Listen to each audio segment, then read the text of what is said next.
सत्यम सत्सु सदा धर्म सत्यम धर्म सनातनः सत्यमेव नमस्येत् सत्यम ही परमागति। अर्थात सच्चे लोगों के लिए सत्य ही सनातन धर्म है, सत्य ही परम सद्गति है। इसलिए सत्य बोलने से भय क्यों। आज ये श्लोक मैं एक कर्मवीर के लिए कह रहा हूं, जो कल्पना के पर्दे पर वास्तविकता उतार रहा है, जो रील में रियल दिखाने की कोशिश कर रहा है। और वो शख्स है एक फिल्म का डायरेक्टर विवेक रंजन अग्निहोत्री। नमस्तुभ्यम, आप देख रहे हैं कैपिटल टीवी। मैं हूं आपके साथ अरुण कुमार। हमारा खास कार्यक्रम थर्ड आई देख रहे हैं आप।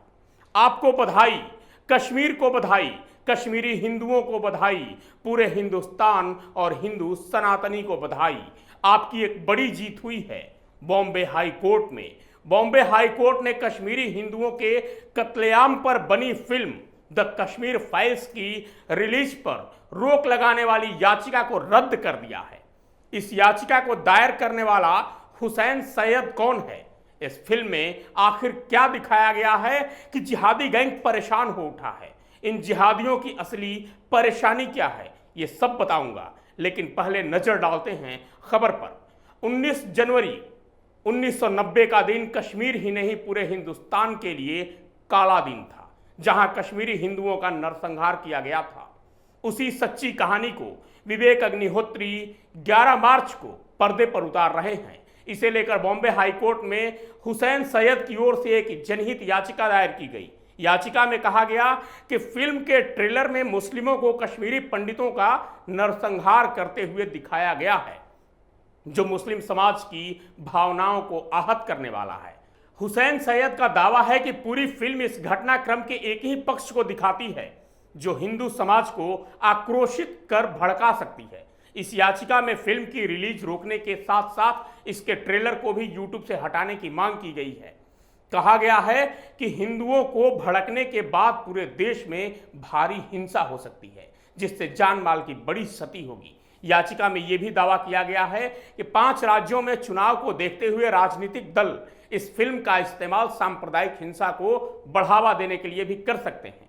याचिकाकर्ता ने इस फिल्म के ट्रेलर को तुरंत सभी सोशल मीडिया साइट से हटाए जाने की मांग की है। 7 मार्च को बॉम्बे हाई कोर्ट में यह याचिका दायर कर कहा गया कि हुजूर इस पर अर्जेंट सुनवाई की जाए, जिसके लिए हाई कोर्ट तैयार भी हो गया। 8 मार्च को सुनवाई हुई, लेकिन मुख्य न्यायाधीश दीपांकर दत्ता और न्यायमूर्ति MS कार्णिक की पीठ ने इस याचिका को पहली ही नजर में खारिज कर दिया और याचिकाकर्ता हुसैन सैयद को केंद्र सरकार से संपर्क करने और उपाय तलाशने को कहा। मुख्य न्यायाधीश दत्ता ने याचिकाकर्ता से पूछा कि क्या उन्होंने यह जानने के लिए RTI दायर की थी कि क्या central board of film certification ने प्रमाण पत्र जारी किया है या नहीं। इस पर याचिकाकर्ता ने जवाब दिया कि RTI में कम से कम 1 महीना वक्त लगता। अदालत ने टिप्पणी की कि सिर्फ इस आधार पर इस फिल्म पर रोक नहीं लगाई जा सकती और इस याचिका को खारिज किया जाता है। यानी अब ये फिल्म 11 मार्च को पर्दे पर होगी। अब आपको ये बता दें कि ये हुसैन सैयद कौन है जिसने याचिका दायर की थी। दरअसल इसका पूरा नाम है इंतजार हुसैन सैयद, जो उत्तर प्रदेश का रहने वाला है और बॉम्बे हाई कोर्ट में याचिका दायर करता है कि कश्मीर की सच्चाई बता रही इस फिल्म पर बैन लगा दिया जाए। अब बात करते हैं इस फिल्म की। विवेक अग्निहोत्री की फिल्म द कश्मीर फाइल्स में कश्मीरी पंडितों पर किए गए अत्याचारों को दिखाया गया है। यह फिल्म 11 मार्च 2022 को देश भर में रिलीज हो रही है। इसमें एक तरफ अनुपम खेर, पुनीत इस्सर और मिथुन चक्रवर्ती जैसे वरिष्ठ अभिनेता हैं, वहीं दर्शन कुमार भी इसका अहम हिस्सा हैं। पल्लवी जोशी ने भी फिल्म में एक अहम किरदार निभाया है। इसे 90 के दशक में कश्मीर में हिंदुओं के नरसंहार के ऊपर बनाया गया है। भाषा सुंबली ने इस फिल्म में शारदा का किरदार निभाया है, जो कश्मीर से ही हैं।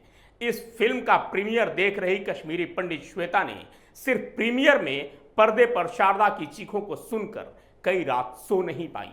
सोचिए कि सच्चाई कितनी भयानक होगी। ये फिल्म सिर्फ एक फिल्म नहीं है, बल्कि हर कश्मीरी पंडित की सच्ची जीवनी है, कहानी है। इसका प्रीमियर देखने वाला हर शख्स रो रहा था, हर शख्स की आंखों में आंसू थे। दर्शन तो कश्मीरी पंडित भी नहीं हैं, फिर भी उन्होंने अपना किरदार इतने दर्द के साथ निभाया कि हर कोई उनकी कड़ी मेहनत, उस किरदार में महसूस कर सकता है। चिन्मय वह व्यक्ति हैं जिनसे फिल्म में आप नफरत करना पसंद करेंगे। मिथुन चक्रवर्ती और अनुपम खेर के लिए कोई शब्द ही नहीं है, वे अपनी एक्टिंग से आपको निःशब्द कर देंगे। अनुपम खेर बोब जी के किरदार में है। दरअसल द कश्मीर फाइल्स कोई फिल्म नहीं बल्कि एक सच्चाई है। सन 1990 जब केंद्र में बीपी सिंह की सरकार थी, महबूबा मुफ्ती के पिता मोहम्मद सईद केंद्रीय गृह मंत्री थे और राज्य में फारूक अब्दुल्ला की सरकार थी। यासीन मलिक जैसे लोग चुनाव लड़ रहे थे। तभी 14 सितंबर 1989 को भाजपा के नेता पंडित टीकालाल टपलू को कई लोगों के सामने मार दिया गया। अब एक झलक देखते हैं कश्मीर के उस इतिहास की। सन 1990 में जब केंद्र में बीपी सिंह की सरकार थी, महबूबा मुफ्ती के पिता मोहम्मद सईद केंद्रीय गृह मंत्री थे और राज्य में फारूक अब्दुल्ला की सरकार थी। यासीन मलिक जैसे लोग चुनाव लड़ रहे थे। तभी 14 सितंबर 1989 को भाजपा के नेता पंडित टीकालाल टपलू को कई लोगों के सामने मार दिया गया। हत्यारे पकड़ में नहीं आए। ये कश्मीरी पंडितों को वहां से भगाने को लेकर पहली हत्या थी। इसके 1.5 महीने बाद रिटायर्ड जज नीलकंठ गंजू की हत्या की गई। गंजू ने जम्मू कश्मीर लिबरेशन फ्रंट के नेता मकबूल भट्ट को मौत की सजा सुनाई थी। गंजू की पत्नी को किडनैप कर लिया गया, वो कभी नहीं मिली। वकील प्रेमनाथ भट्ट को मार दिया गया। 13 फरवरी 1990 को श्रीनगर के टेलीविजन केंद्र के निदेशक लासा कौल की हत्या कर दी गई। ये तो वे बड़े लोग थे, साधारण लोगों की हत्या की गिनती ही नहीं थी। इस दौरान जुलाई से नवंबर 1989 के बीच 70 अपराधी जेल से रिहा किए गए। क्यों? इसका जवाब नेशनल कॉन्फ्रेंस की सरकार ने आज तक नहीं दिया। वहां नारा गूंज रहा था, जागो जागो सुबह हुई, रूस ने बाजी हारी है, हिंद पर लर्जन तारे हैं, अब कश्मीर की बारी है। हम क्या चाहते आजादी, जो जेएनयू में गूंजता है। आजादी का मतलब क्या? ला इलाहा इल्लल्लाह। अगर कश्मीर में रहना होगा, अल्लाहु अकबर कहना होगा। ऐ जालिमों, ऐ काफिरों, कश्मीर हमारा है। यहाँ क्या चलेगा निजामे मुस्तफ़ा, रालीव गालीव या चालीव, यानी हमारे साथ मिलकर जाओ या मरो या भाग जाओ। अब इसका क्लाइमेक्स सीन आया 4 जनवरी 1990 को। उर्दू अखबार आफताब में हिजबुल मुजाहिदीन ने छपवाया कि सारे पंडित कश्मीर की घाटी छोड़ दें। अखबार अल सफ़ा ने इसी चीज़ को दोबारा छापा। चौराहों और मस्जिदों में लाउड स्पीकर लगाकर कहा जाने लगा कि पंडित यहाँ से चले जाएं, नहीं तो बुरा होगा। इसके बाद लोग लगातार हत्याएं और रेप करने लगे। यहाँ एक नारा गूंजने लगा, पंडितों यहाँ से भाग जाओ, पर अपनी औरतों को यहीं छोड़ जाओ। 80 गछी पाकिस्तान, बटो रुअस्त बटनेव शान, हमें पाकिस्तान चाहिए पंडितों के बगैर मगर उनकी औरतों के साथ। गिरजा टिक्कू का गैंगरेप हुआ, फिर मार दिया गया। एक आतंकवादी बिट्टा कराटे ने अकेले 20 लोगों को मारा था। इस बात को वो बड़े घमंड से सुनाया करता। जम्मू कश्मीर लिबरेशन फ्रंट, जो यासीन मलिक की पार्टी है, इन सारी घटनाओं में सबसे आगे थी। 19 जनवरी 1990 को सबसे ज्यादा लोगों ने कश्मीर छोड़ा। लगभग 4 लाख लोग विस्थापित हुए थे। 25 जून 1990 गिरजा टिक्कू नाम की कश्मीरी पंडित की हत्या के बारे में आप जानेंगे तो सिहर जाएंगे। सरकारी स्कूल में लैब असिस्टेंट का काम करती थी। इस्लामी आतंकियों के डर से वह कश्मीर छोड़कर जम्मू में रहने लगी। एक दिन किसी ने उसे बताया कि स्थिति शांत हो गई है, वो बांदीपुरा आकर अपनी तनख्वाह ले जाए। वो अपने किसी मुस्लिम सहकर्मी के घर रुकी। इस्लामी आतंकी आए, उसे घसीट कर ले गए। वहाँ के स्थानीय मुस्लिम चुप रहे, क्योंकि किसी काफिर की परिस्थितियों से उन्हें क्या लेना देना था। गिरजा का सामूहिक बलात्कार किया गया। बढ़ई की आरी से उसे 2 भागों में चीर दिया गया, वो भी तब जब वो जिंदा थी। ये खबर कभी अखबारों में नहीं दिखी। 4 नवंबर 1989 को जस्टिस नीलकंठ गंजू को दिन दहाड़े हाईकोर्ट के सामने गोली मार दी गई। उन्होंने आतंकी मकबूल भट्ट को इंस्पेक्टर अमरचंद की हत्या के मामले में फांसी की सजा सुनाई थी। 1984 में जस्टिस नीलकंठ के घर पर बम से भी हमला किया गया था। उनकी हत्या कश्मीरी हिंदुओं की हत्या की शुरुआत थी। 7 मई 1990 को प्रोफेसर KL गंजू और उनकी पत्नी को मजहबी आतंकियों ने मार डाला। पत्नी के साथ सामूहिक बलात्कार भी किया गया। 22 मार्च 1990 को अनंतनाग जिले के दुकानदार PN कौल की चमड़ी जीवित अवस्था में शरीर से उतार दी गई और मरने को छोड़ दिया गया। दिन बाद उनकी लाश मिली। उसी दिन श्रीनगर के छोटा बाजार इलाके में बीके गंजू के साथ जो हुआ वो बताता है कि सिर्फ इस्लामी आतंकी ही इस लंबे चले धार्मिक नरसंहार की चाहत नहीं रखते थे, बल्कि स्थानीय कट्टरपंथियों का पूरा सहयोग भी उन्हें मिलता रहा। कर्फ्यू हटा दिया गया। बीके गंजू टेलीकॉम इंजीनियर अपने घर लौट रहे थे। उन्हें इस बात का अंदाजा नहीं था कि उनका पीछा किया जा रहा है। हालांकि घर के पास आने पर उनकी पत्नी ने यह देख लिया। उनके घर में घुसते ही पत्नी ने दरवाजा बंद कर दिया।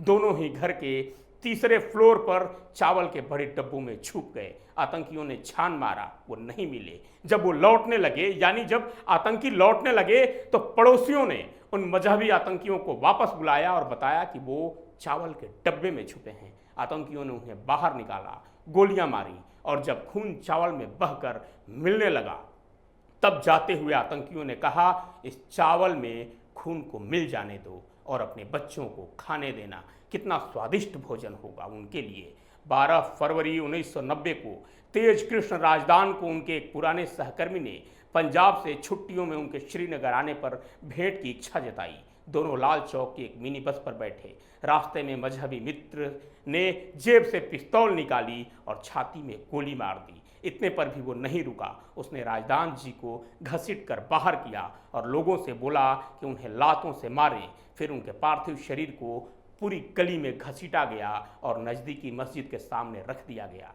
ताकि लोग देखें कि हिंदुओं का क्या हश्र होगा। ये कहानी जम्मू कश्मीर की हकीकत है, सच्चाई है, और यही कहानी इस फिल्म में दिखाई गई है। अब आपको ये बताता हूं कि आखिर इन जिहादियों की परेशानी क्या है। इन जिहादियों की परेशानी ये है कि उनकी सच्चाई पूरे हिंदुस्तान के सामने आ जाएगी। जिस 1990 की घटना को अभी तक इतिहासों में लुका छिपी करके दिखाया गया, उस सच्चाई से लुका छिपी का खेल खेला गया, वो सच्चाई अब सामने आ जाएगी। और यही कारण है कि ये जिहादी, ये कट्टरपंथी बिलबिला रहे हैं, परेशान हो रहे हैं। हाई कोर्ट और तमाम जो रोकने के रास्ते हो सकते हैं, उस रास्ते पर जा रहे हैं, ताकि इस फिल्म पर किसी भी तरह से रोक लगा दी जाए। यही नहीं, कपिल शर्मा ने इस फिल्म के प्रमोशन के लिए इनकार कर दिया। खैर, उनकी भी मजबूरी है। कारण ये है कि उनके शो और उनके मुंबई के पूरे सिस्टम को चलाने वाला कोई और है, और कपिल शर्मा भी शायद मजबूर हैं। यही नहीं, जो सबसे बड़ी चीज़ है वो ये कि विवेक अग्निहोत्री को धमकियां दी गई। उनसे ये कहा गया कि यदि आप डिजिटल प्लेटफॉर्म पर लाना चाहते हैं तो इस फिल्म से इस्लामिक आतंकी शब्द को हटा दें।